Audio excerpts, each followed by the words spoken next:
afternoon, everybody. Thank you all so much for being here. This is Bridging Passion and Profession, Careers in the Humanities and Social Sciences, part of this year's HSS Expo. I know many of you have already participated in an event and look forward to attending more.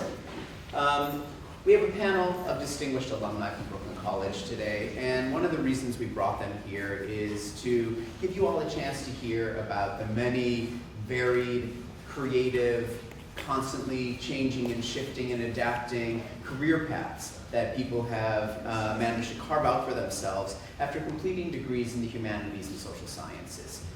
One of the big motivating factors for us in bringing together this group was to hear from them how they were able to not only kind of major in what they were really passionate about as undergraduates, right? Pursuing the field of knowledge that really most spoke to them, right? But then how they were able to take that and find careers that are really satisfying at every level, right? And one of the things we're really kind of worried about, I'm an English professor, right? I'm based in the English department. I've been working with Dean Napoli in the Dean's office, just thinking about how students who really might have a passion for history or sociology or creative writing, right? How they can embrace that major, right? Without needing to worry so much about what comes next, right? And we've done a lot of research on this topic. You know, we've heard from human resources, we've heard from recruiters, we've heard from alums themselves, and all of them have, you know, really come out of those degree programs with a lot of satisfaction, both at the personal level and at the professional level. So we wanted to give you guys a chance to hear their stories, to ask them questions, to present some of your concerns and curiosities as you guys think about, you know, how, you know, the paths you might want to follow, both academically and then afterwards. So I'm going to begin by introducing our panelists. At the far end, we have Lisa Sheridan. Lisa Sheridan is a writer, digital content creator, and educator with a deep passion for higher education and social justice. She currently serves as a writer at the CUNY School of Professional Studies, developing content for the school's website, award-winning blog, internal newsletter, and magazine. As an adjunct lecturer at Brooklyn College, she also teaches first-year composition, guiding students as they find their voice and grow into confident academic writers. One particularly interesting note about Lisa is that after a successful run as a fashion designer, she followed her passion for storytelling and built a new professional path rooted in writing, teaching, and advocacy. She is currently conjuring her first novel, an auto-fictional Southern Gothic, kaleidoscope of memory and mystery stitched together with ghosts, Spanish moss, and the long shadows of family secrets. Welcome, Lisa. Wonderful to have you here. Thank you so much. Next to Lisa, we have Ayana Murray Richards. Come to my next bio sheet. Ayana graduated from Brooklyn College with a major in sociology. She has a master's in human resources management and a doctorate in higher education leadership. She has over 25 years of HR experience, having worked in multiple industries, including banking, insurance, retail, and higher education. For the past 12 years, she has worked for the City University of New York in several capacities. She worked at John Jay College of Criminal Justice as an employment services manager, and the CUNY Central Office, where she served as a university HR advisor. Presently, she works at Brooklyn College, where she has served as the director of recruitment and instructional staff for the past 5 years, where her responsibilities include recruitment, employee engagement, and professional development. Dr. Murray Richards' research on onboarding and finding optimal ways to assimilate new employees into the organization is her specialty, and her most recent project on onboarding will soon be implemented at the Brooklyn College Office of Human Resources. She lives in Brooklyn. And finally, we have Vincent Abruzzo, a philosophy major. He earned his master's as well in philosophy and cognitive science and went on to teach courses in ethics and existentialism at the University of Massachusetts Amherst. His background in philosophical inquiry, particularly critical thinking, ethical reasoning, and analytical rigor, has provided a foundation for his transition into technology, first as an application developer and ethical hacker, and now as an AI engineer specializing in AI safety and security. Vincent will return to Brooklyn College in the fall to teach a course called Philosophy and AI. And finally, we have, thank you, I'm glad you're here, Tatiana Benjamin, who has been a practicing attorney for almost 10 years. She currently serves as Senior Labor Counsel for the Metropolitan Transportation Authority, where she provides counsel and litigates labor disputes between the agency and its unionized workforce. She previously served as an Assistant District Attorney with the Brooklyn District Attorney's Office for 6 years. As a prosecutor, she litigated cases involving sexual assault and crimes against children. Prior to joining the DA's office, she served as a law clerk for a New York State Supreme Court judge. She received her JD from Brooklyn Law School in 2015 and her Bachelor of Arts from Brooklyn College in 2011 as a major in English and Political Science. English and Political Science. She credits her Haitian heritage for shaping many of her core values, the most important of which is her commitment to family and public service. So, warm welcome for all our alumni. It's okay. So I wanted to begin by asking our panelists something that I think our students might be able to relate to. When you guys headed into a major in humanities and social sciences, did you or your parents worry about what would happen afterwards? That inevitable question, what are you going to do with the degree in English or political science or sociology? Would you like to start? Sure, yes. They most certainly did. I'm a child of immigrant parents. We immigrated from Haiti when I was 4 years old. And my parents very much wanted me into one of the hard sciences. They wanted you to be a doctor or engineer or a lawyer. And at the time, I wanted to just be a writer. And so I definitely got a lot of speeches about not making any money and not being able to survive on my own in the world. And so I had a lot of those conversations. Thanks so much. What about you? Yeah, I think the same. I was a major in philosophy, and I don't think my parents really ever understood what that even meant. They weren't really exposed to that kind of thing, I think, themselves. I think it was good to hear that. Like, I also was a little unsure of what the future looked like and what kind of career paths were available to somebody majoring in philosophy. But I think it was the right choice, and just being grounded in the humanities where you're kind of cultivating this questioning lens to look at things through, I think helps in whatever the path ends up being. I think that's one of the big takeaways. Great, thank you. For me, it was, yes, there was pressure, but I think I put a lot of pressure on myself, thinking that I had to know what my major would be because there was all this pressure about what do I do next. But I needed, so I struggled. I think I'm a person who I struggled about what would my major be because I felt that I had to know what the major would be in able to get to this future. But then when I, spoke to people at the college and don't put so much pressure on that. Choose something you like and is of interest. And I think once I decided, okay, sociology would be my major and I didn't have to worry so much about it, just enjoy that process. So taking advantage of the courses and the discussions and all the things, the areas that I liked and that the career would come, just to enjoy this process. And that ultimately made the big shift for me of enjoy it. I chose sociology, don't think about graduation, getting there, yeah, but just soak up everything I could in that sociology major and the things that I was involved in. And that shifted my perspective and I was like, a moment of sigh of relief kind of thing. So yeah. Thanks so much. And you, Lisa? Well, my experience was a little different because I came back to college after my first career. So I didn't have my parents to speak to, but I had to pay for it myself. So of course I had to be deliberate in my choices. So I very much relate to my fellow panelists who talked about pursuing passion. I wanted to be a writer. I knew to be taken seriously as a writer, I would have to have a master's, so I pursued my master's at Brooklyn College. And now as a writer, while I write at night and I have my side hustle, I have to work during the day as a writer in marketing. And that's a very, very common route for writers to be copywriters. So, yeah. So Ayana, you said that you spoke to people here at the college and they kind of helped put you at ease, you know, so you were able to just immerse yourself in your major that you chose, you know, out of your passion.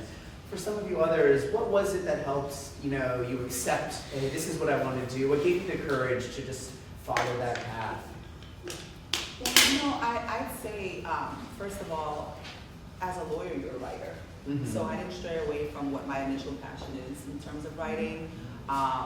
And that was something I didn't appreciate. I had never really considered being a lawyer when I was in college or prior to. I didn't have lawyers in my family.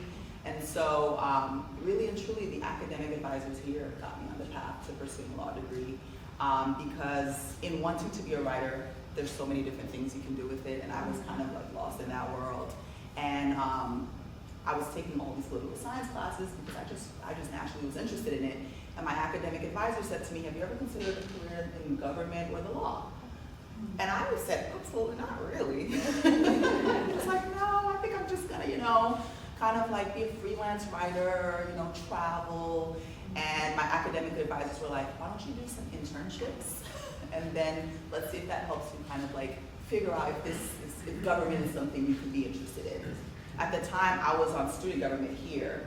And so naturally, the academic advisors pushed me into kind of like interning for government officials. I interned for the district attorney's office. And I slowly began to realize that, oh, okay, being an English major transfers over to this because it's still, as an English major, you're analyzing through your writing. And so I think a combination of the courses and just really mentorship helped me, and internships, helped me get to a place where I saw myself as someone who could pursue a career in the law. Thanks so much. Would you like to add anything about your, like, what made you, give you the courage to be like, I'm just gonna stick with it, I'm gonna be a philosophy major, like, it's good, it's gonna be fine.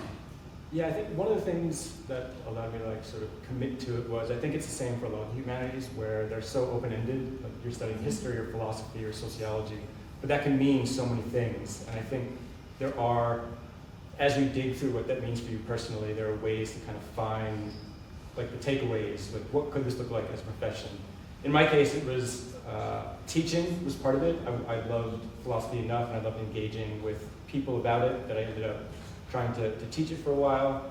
And then also kind of doing philosophy of psychology and technology to kind of pursue other interests within philosophy that I could translate in other ways. So I think that's a big part of it. Kind of, I wanted to commit to it and I was able to find aspects of, in my case, philosophy that I could see transferring out to other fields. Mm-hmm. At least like leaving one career, starting another, obviously it took a lot of courage to like, commit to something seemingly not necessarily as, you know, specifically career driven as some of the other majors people are steered into. So what helped you decide at that point in your career to like, yeah, I'm gonna do it. I'm gonna go for an English degree? Well, I come from a family of storytellers, and I think as a fashion designer, I was a storyteller. You know, I would tell stories through apparel. When I decided, the job market started narrowing and I had to pivot. And so I wanted to rely back on my storytelling. And when I went back to get my BA, I went to a newer, smaller CUNY campus. And they didn't have a newspaper yet. And so I was like, I can do something here. So one of the things I would recommend is check out clubs and extracurricular activities on campus because they can really help to launch where you want to go. And so by launching the school newspaper, I had this great thing to add to my resume. I got the attention of the school in general. They ended up hiring me once I graduated. And once I graduated from undergrad, I knew I wasn't done. I wanted to dive deeper, and I went on to grad school at Brooklyn College. So definitely check out clubs, check out extracurricular activities, find out where you can connect with people that have similar interests, and find out how you can connect this to your long-term aspirations. It sounds like for a lot of you, you know, your professional paths were not very clear when you were an undergraduate, right? There was, you know, you were really looking for what you were interested in intellectually, right? And what you connected with emotionally in terms of learning. Would you say that's somewhat typical of you and your peers, that, you know, you kind of take what you're interested in and you maybe get a good recommendation, hey, do an internship or join a club, or, and kind of, can you speak a little bit about how you found your way to your careers and that period of kind of wandering and like, not having to know at such a young age exactly where you were headed? Yeah, I'll speak to that. For me, I certainly wasn't certain about what my career would look like. I wasn't sure. But how I found human resources, I initially thought at some point that I wanted to go into law. And so got involved with various activities on campus. But they had the corporate careers program. They don't have that any longer. But they would bring in people from different industries and they would talk about their careers. And someone happened to come in, a recruiter came in to talk about summer internships with HBO. They had a legal internship, which is what I wanted. Went ahead, you know, and working with the recruiter of doing this summer internship at HBO, you know, and then keeping in touch with that person throughout the summer, which was a great opportunity. It dawned on me, I liked what the recruiter was doing. So I did an exploratory interview with her, tell me a bit about your job, how you got into it. She had fallen into HR as well, that wasn't her plan. And that is really what started me on this idea of human resources and that this could be a career. Many places at that time were calling it personnel. I think at that time it was really starting to make this shift into being HR and being a bit more strategic with the business side of things. And after that experience, then I started to get HR internships and realized, hey, it was a fit for me. So if it weren't for, you know, at least exploring this idea that I thought I wanted to go into law and going to these activities and trying for internships, I would never have found that HR, maybe not so soon, HR was this path. And it opened up a whole door for me that I hadn't even considered when I enrolled at Brooklyn College. And before asking one of the other panelists on this, in any way was, you know, coming out of humanities and social sciences an issue, a flag? Did any of the people who in this new industry you were looking into, were they like, oh, sociology major? How come you're not a business major? Or how come? No, I never got that because the things that mattered, you needed to be able to talk to people, communication skills, interpersonal skills. And I proved myself to just be reliable, period. It made a difference. I had one internship, one summer. This was in HR, had done a few. And that particular day, my supervisor wasn't there. And I just did my assignments, did what I had to do, left at the end of the day, no problem. I come in on Monday, and the supervisor calls me in, and I was like, what could have happened? And they just wanted to commend me because it was the first time they had an intern who didn't have a supervisor, who just came and did the job and did what they had to do. So it was more than just my major. People weren't looking at that. It was kind of what kind of interactions did I have with the people on the job and what kind of employee I was. So not being a business major never came up, never. Here's what I would say about the law. The law is so vast that you can do, I don't think there's a major that can hurt you in terms of later pursuing a profession in the law. I was an English major and political science major. When I got to law school, I met people who were history majors, who were art majors, who were math majors.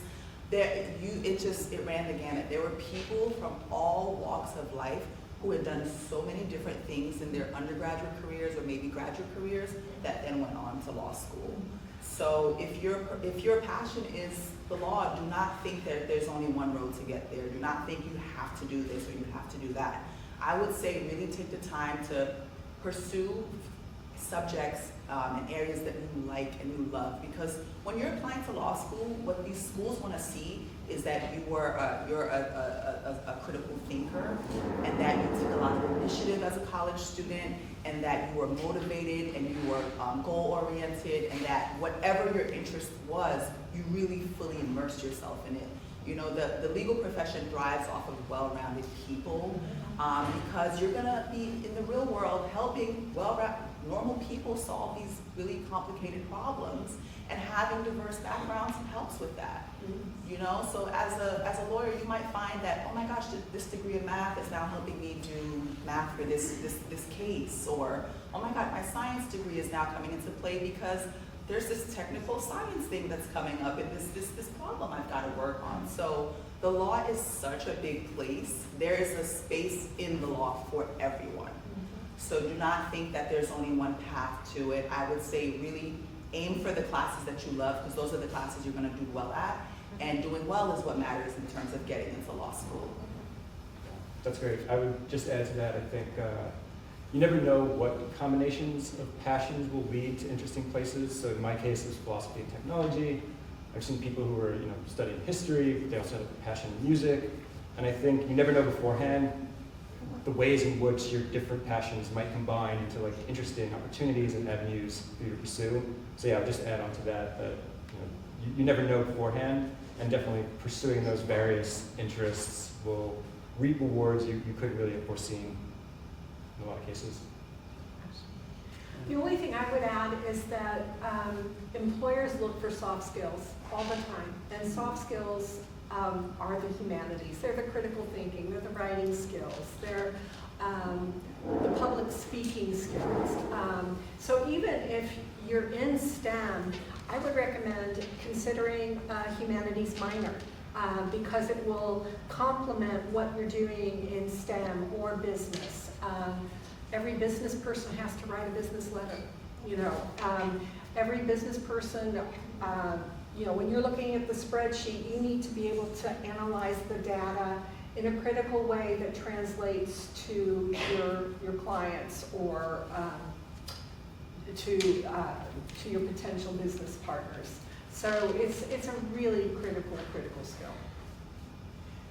And so you said something about you never know how things are going to combine, and just looking at your backgrounds, there seems to have been elements of unpredictability. Perhaps there were even moments of crisis or confusion or doubt, and I wondered if you could just talk about how the path to where you are now wasn't a straight road, or if there were moments where you had to confront a real question about which path do I go on, is there a fork in the road, or just moments where that you couldn't have anticipated, but you just kind of found your way through it based on just trusting yourself and your training and what you were most interested in. Start there. I think when I graduated from Brooklyn College with a degree in philosophy, I did pursue a PhD for a number of years, and I think I got to a point, because I wanted to teach, get a PhD and teach for a while, but I got to a point where it became clear that it wasn't the route that I should be going. There were lots of aspects of it that I wasn't super happy with. But I think I got stuck in like this sunken cost fallacy. I already put so much time to it, and my gut was telling me maybe I should make a pivot, but I was already invested, and I think that was there was definitely some unpredictability there that it was tough to work through, and I really needed to kind of check in with myself and make sure that like the path I was on was the right one. And I think it ended up not being the right one, and just kind of questioning that in the moment and being able to like take a step back and like make a different decision. And because I had previous interests in other places, I was able to take a little bit of time and pursue some other options like in technology, or kind of not exactly start from square one, but kind of just think through things a bit. And I think earlier on, not knowing exactly what the path looked like and having the various interests, I think definitely helped a little bit.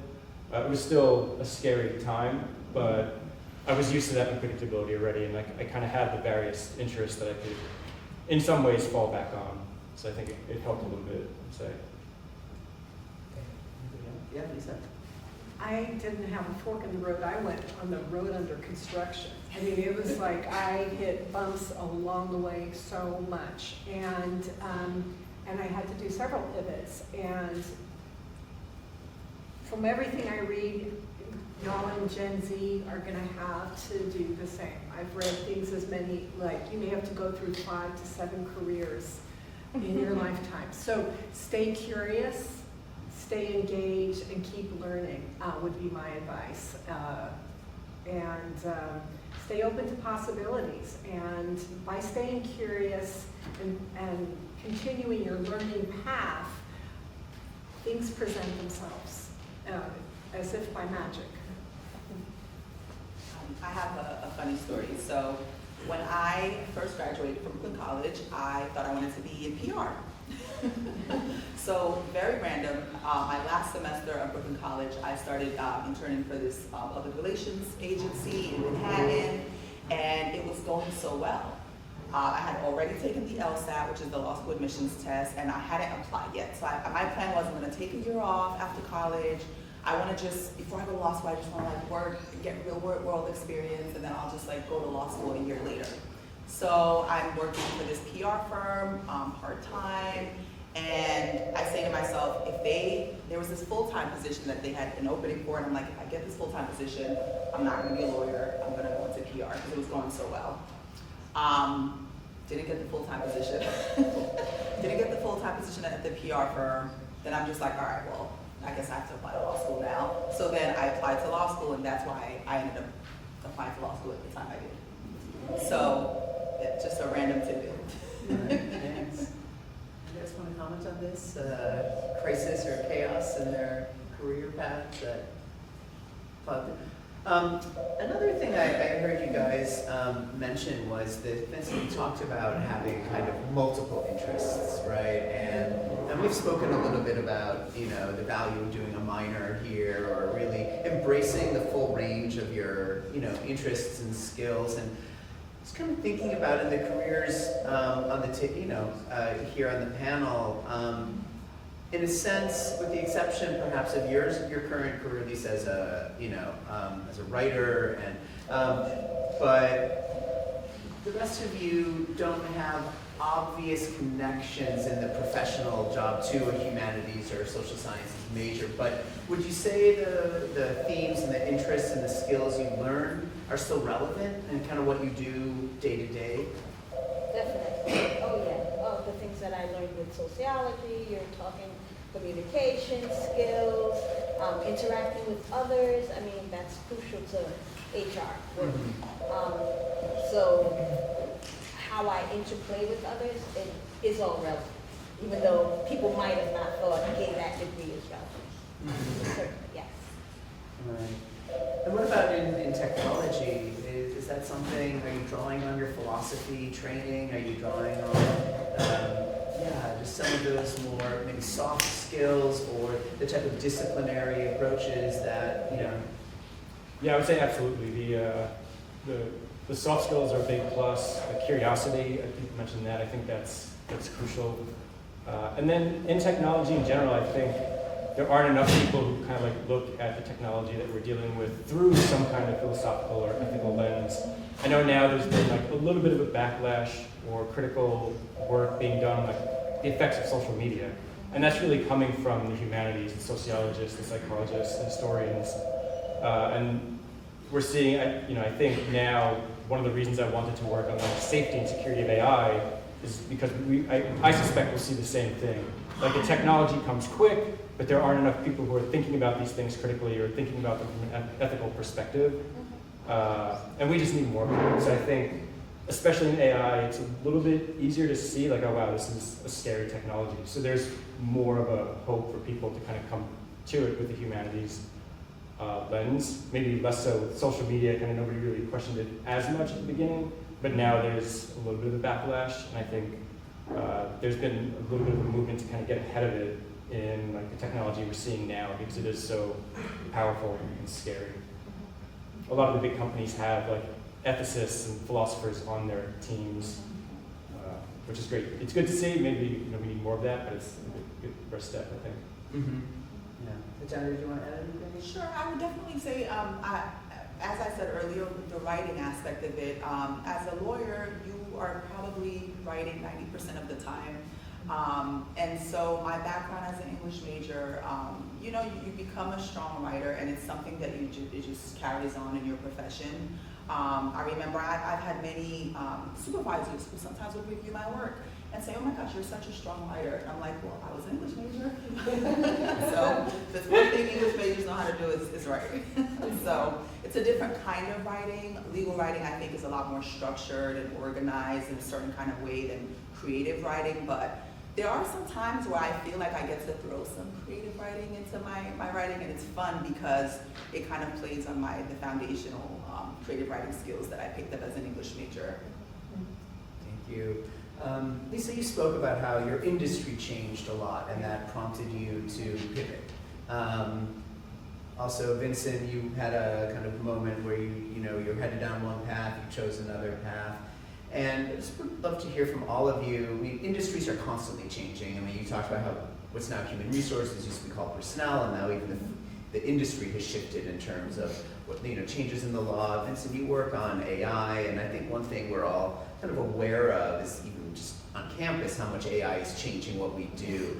And just thinking about, how, back to that question of unpredictability and being ready to adapt. I wonder if you had any reflections on some of the changes going on in your own industries, and I guess like how, people looking ahead to a job market can think about that sense of, all industries are subject to change. Like the rug can be pulled out from you at any moment. What do we have as a foundation to enable us to adapt, whether it's by moving within the same industry or taking our skills and knowing that we can do something else with them? Just want to get any reflections on changing job markets, changing professions, whether it's from technology or other trends.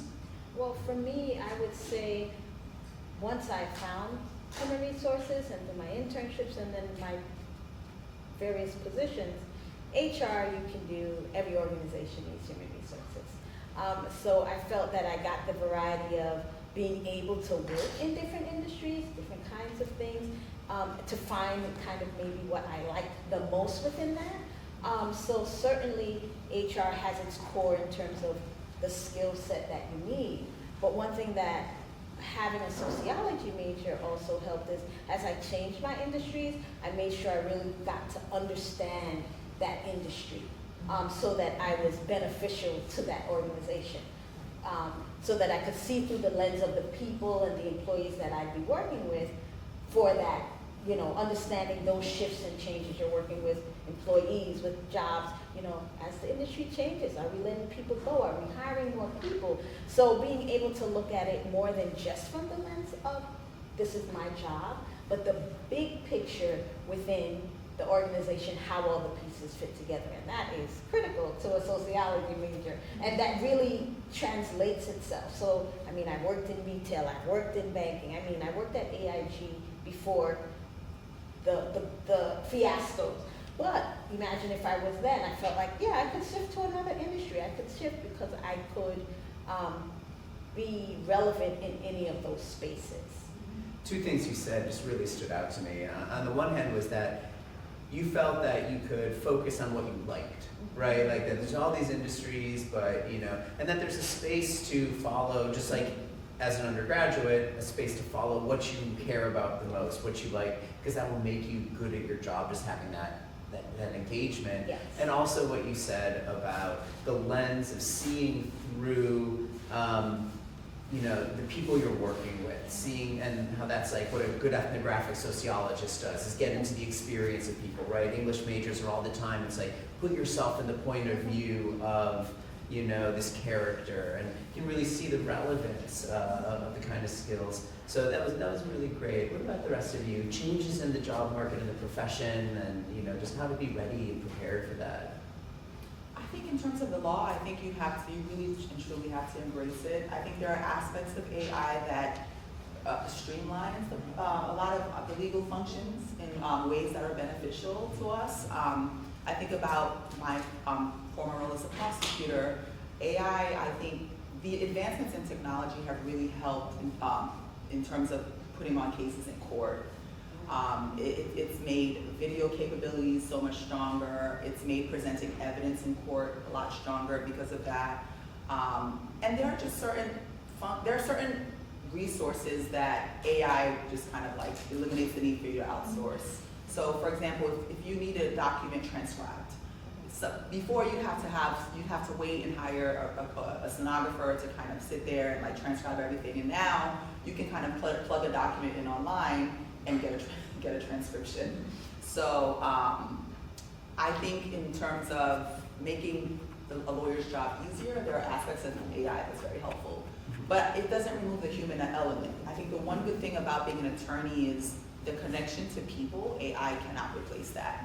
And so there will always be a need for lawyers because there's always going to be a need for someone to be able to help an actual real person with a real problem they're facing. Really helpful, thanks.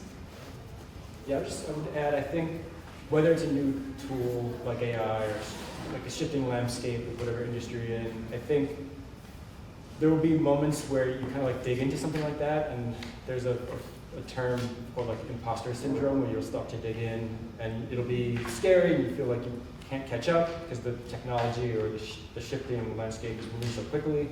But I think like getting used to that feeling, because it's always there. I think everybody feels that way, and I think a lot of people now might be feeling that way with like AI as a tool. I know I did a couple of years ago when I started digging into it. I opened up one book or one piece of technology, and very quickly I was like, oh, this is too much. I won't be able to get into this. This is too complicated. But you just have to like persist through that and incorporate the new tool or the shift or whatever it might be in the particular industry, and try not to be too like pushed away by those moments, because I think they happen all the time, and that's probably one of the takeaways I have from like working with things in humanities and then moving into technology, or really whenever you're kind of digging into a new deep topic, there's always that tendency for something like that to happen. Really tricky. Yeah, real unpredictability. Nobody knows which industry is going to be radically transformed at which moment. You know, you may think you've got the safety and security of one place, you know, or one expertise, and who knew? But that's the place where these powerful changes happen first.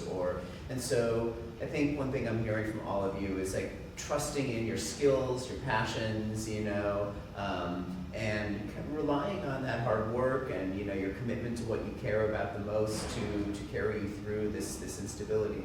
It's really great to hear. We have about 15 minutes left, and I was hoping you guys would be willing to answer some questions from folks who are here. Yeah, thank you.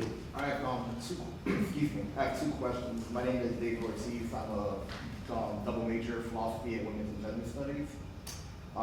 My first question is for Professor Abruzzo. I'm also very, very passionate about teaching philosophy as well. What advice would you give me to get to that level? I would start looking at the landscape for graduate studies. Definitely do that. I think there might be some opportunities within Brooklyn College. You might already be engaging with like the Philosophy Society. I think trying to find opportunities where you can like give a small lecture or do some kind of tutoring, a way to kind of like practice what it might look like to teach philosophy eventually.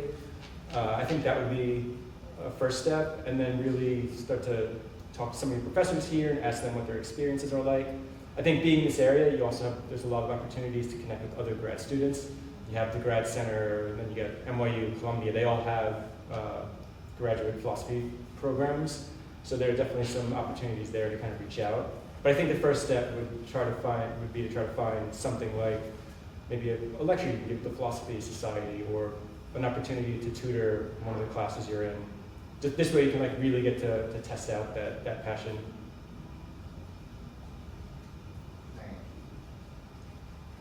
Anybody else have a question for our panelists? Yes, thank you.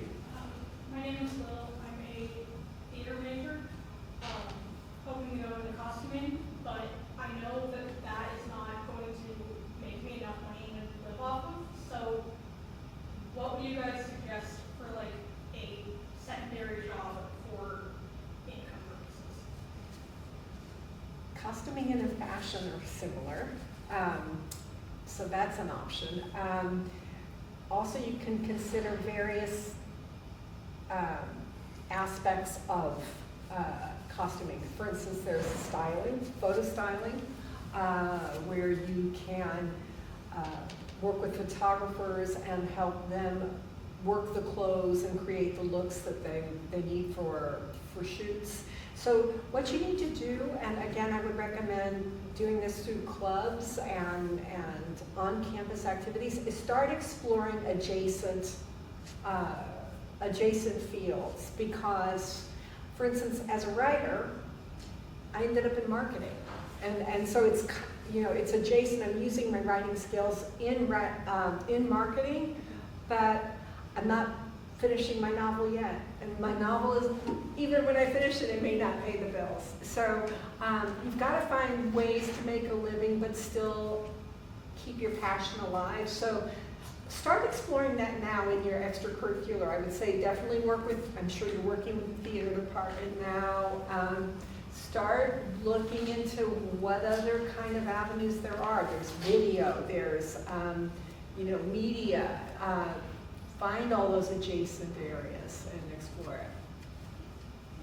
It sounds like you'd be a real expert in clothing. You even think about the retail sector for the right kind of, moving large quantities of stuff. You'll probably have an expertise in textiles and materials and supply chain, Product relevance, product development.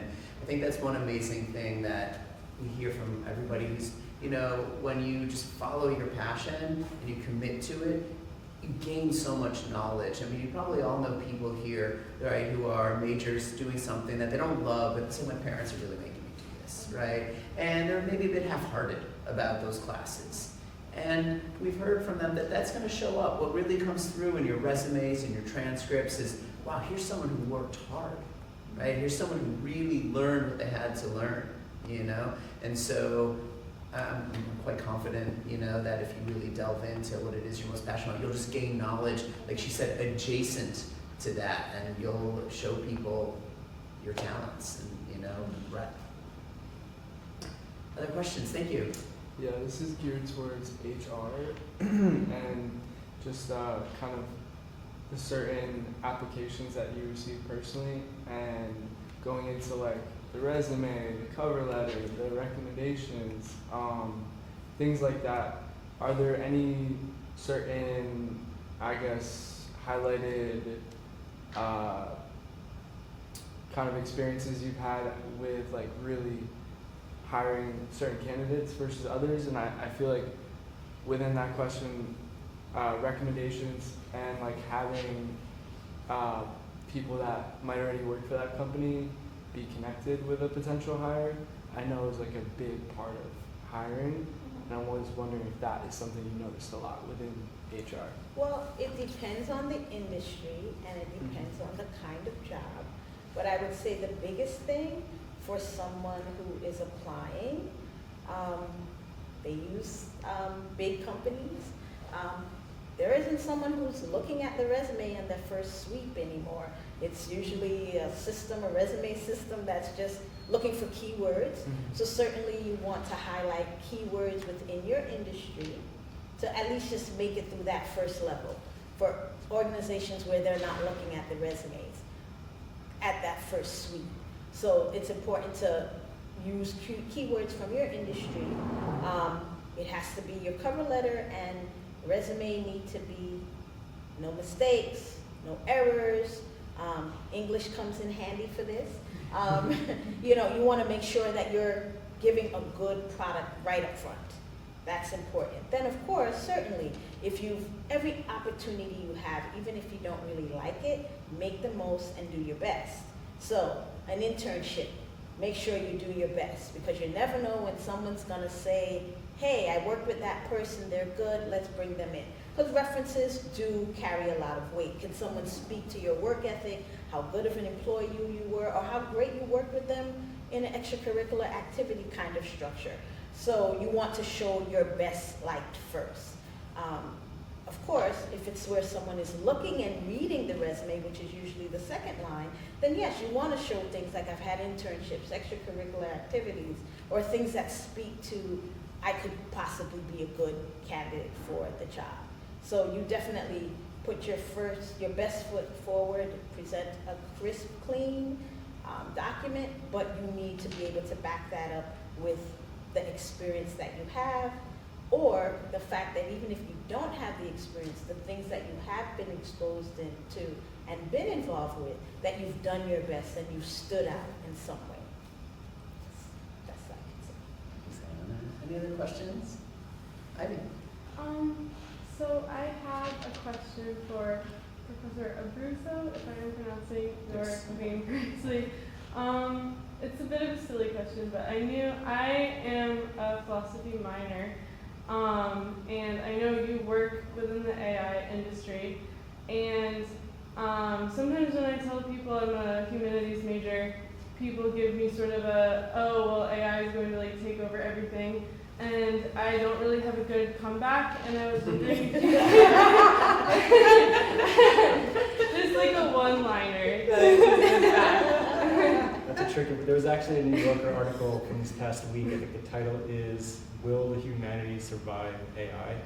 Which is scary. I haven't read that yet. I'm kind of scared to read the article itself. I don't have like a one-liner, but I would say, like a response to that, or I think a good thing to point at is the kind of what's happening with social media now. Like we're looking at social media, and there was a recent book called The Anxious Generation. There's been a lot of like bipartisan support for like getting phones out of schools, and this is kind of like sweeping across the country and really other countries. And it's really driven by people, like sociologists looking at the effects of the past few years, and historians and psychologists and philosophers like just talking about these things. And they're focusing on this like technology that had these really, what a lot of people think now are kind of like, these very harmful effects, in a lot of ways. And I think that's gonna happen with AI, and it already kind of is. A lot of the big companies are talking about safety and security. It's its own industry, and that's a lot of things, from bias in social media algorithms to all the different like safety and security things with LLMs and that kind of thing. So I think just pointing at the social media case and saying like that's going to happen again if we're not careful, and like the way to prevent that is through the humanities. Will some of the humanities change? Probably. I think LLMs are really good at like writing and other things, but even in that case, like you can tell, and like you don't get the feeling of the human behind the words in a lot of cases. The same goes for like imagery.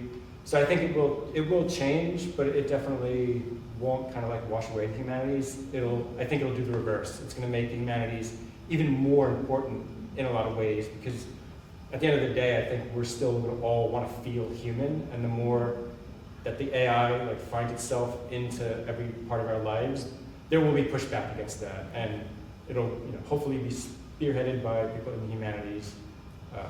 So I think that's maybe not a one-liner, but there's a lot there to like think about, and showing that case with social media I think is a good one. That's great, thank you. I'd like to piggyback off that. It was a great answer, by the way. There is no industry that is going to be impervious to the effects of AI. So business, science, everybody will be affected by it. And so to the degree that we do stay engaged in critical thinking and those soft skills that AI can't do, that keeps us more protected from the onslaught. So, yeah.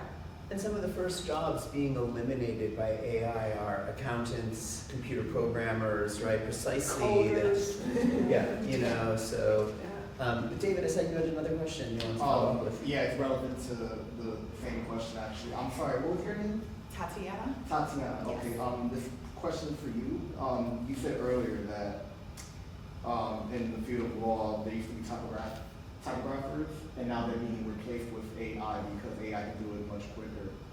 You also said that lawyers bring a human element to it, but I've heard people also say that law is just about knowing the facts and the logics, which AI can't learn. So sorry to like introduce the slippery slope argument, but what do you think is the likelihood of AI replacing lawyers if that's the case? So again, I don't know that AI will completely be able to replace lawyers. I don't know that AI will completely eradicate the need, just like some of my colleagues said, for some of the roles and what human beings bring to those roles. But I mean, just think about it, right? Like, if you are a lawyer, let's say my prior practice, I was a prosecutor. There are people who have been victimized who need help getting justice, right? So there are aspects of that process that you could say AI could replace. AI could create a legal brief for you, maybe, right? You might be able to get AI to create legal arguments for you, but you have to be careful with that. We've had attorneys get in trouble for relying on cases that AI completely made up. That has actually happened to attorneys whose license is in jeopardy because they're trusting ChatGPT, they're trusting these online platforms to fully do their work. And what my understanding is, and I'm not in the field of AI, and I don't know it well enough, but my understanding is some of what AI does is it really just tries to please whoever whatever the question is you're asking. AI wants to give you the answer fully, even whether it's accurate or not. So legal research is such a big thing. It is the foundation of the law. Everything is based on cases and what's happened in the past and being able to solve new problems with how problems were solved in the past. So if you don't have lawyers who are able to actually go into real online platforms and do real research to confirm some of what AI is generating, you can find yourself in a lot of trouble. So that's one aspect of it. But think about someone needing to go to court. When you have to go to court and make arguments before a judge, that a human being has to stand there to do that. When the case has to be presented to a jury, a human being has to stand in front of that jury to speak to that jury and advocate for that person. So there are aspects of being a lawyer that I think AI can tremendously help with, but I don't see that AI being able to fully get rid of all lawyers. Thank you so much, Tatiana. We're out of time, everyone, but before we go, I wanted to thank all of you for coming, and I wanted to especially thank our panelists for being here, and even more so, beyond closing down with that, I wanted to first acknowledge the role of Pam Brown from the Magner Center for Careers at Brooklyn College. Without her experience, expertise, hard work, and human touch, right, we would not have been able to come together today. I'd also like to thank Dean Phil Napoli, the Dean of Humanities and Social Sciences, and his incredibly hardworking and congenial office workers, Jen, and also we have with us, thank you very much. So we couldn't have made this day happen without all of them and all of you, so thank you again so much for the first of 2 panels in the Bridging Passion and Profession. Tomorrow we'll have a Zoom panel at 5:30, the new set of alums speaking on their own experiences in this domain. But thank you all for being here, and especially a round of applause for Thank you. All right. Bye, everybody.